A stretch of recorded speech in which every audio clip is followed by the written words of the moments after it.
జోగయ్య అనే రైతు ఉన్నాడు. భార్య పిల్లలతో చూడముచ్చటైన కుటుంబం. అతడికి రాము అనే 10ఏళ్ల కొడుకు, భాగ్య అనే 5ఏళ్ల కూతురు. అంటే పంచప్రాణాలు తనకున్న కొంత పొలంలో వ్యవసాయం చేసే జోగయ్య చిన్నపాటి గొర్రెల మందను కూడా పెంచుతుండేవాడు. ఒకరోజు పొలంపని చేసే కూలీలతో పొలానికి వెళ్తూ పాటు గొర్రెల మందని తోలుకుని పొలానికి వెళ్లాడు జోగయ్య. అంతేగాకుండా తాను పొలంపనులు చూసుంటుంటే గొర్రెలకు కాపలా ఉంటాడని కొడుకును కూడా పొలానికి తీసుకువచ్చాడు.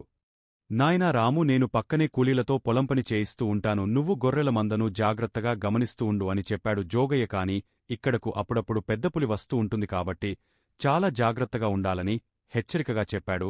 ఒకవేళ పులి వచ్చినట్లయితే గట్టిగా కేకలు వేయమని చెప్పి కూలీలతో పనులు చేయించటంలో మునిగిపోయాడు జోగయ్య.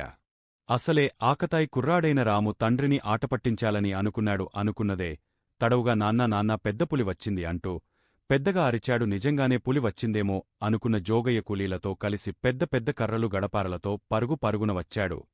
ఇది చూసిన రాము, నాన్నా పులి లేదు, ఏమీ లేదు, ఊరికే మిమ్మల్ని ఆటపట్టించాలని కేకలు వేశానని చెప్పాడు. దీంతో కోప్పడిన జోగయ్య ఇలాంటి పని ఇంకెప్పుడూ చేయవద్దని రాముని హెచ్చరించి కూలీలతో కలిసి వెళ్ళిపోయాడు. మరికొంతసేపు కిమ్మనకుండా ఉన్న రాము మళ్లీ నాన్నా నాన్నా పెద్దపులి వచ్చింది అంటూ కేకలు వేశాడు. ఈసారి కూడా నిజమేననుకున్న జోగయ్య కర్రలు గడపారలతో ఊరికి వచ్చాడు. అయితే ఈసారి కూడా ఆటపట్టించేందుకే కేకలు వేశానని రాము చెప్పడంతో చెంప పగులగట్టిన జోగయ్య కోపంగా వెళ్ళిపోయాడు.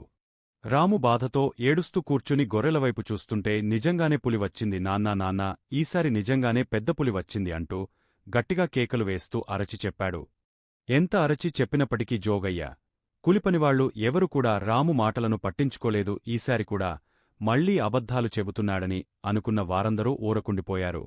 ఈలోపు గొర్రెల మందలో జొరబడ్డ పెద్దపులి గొర్రెపిల్లను ఒకదానిని మెడకరచి ఈడ్చుకుని వెళ్ళిపోయింది. జరుగుతున్నదాన్ని బిక్కచచ్చిపోయి చూస్తున్న రాము భయంతో వణకసాగాడు.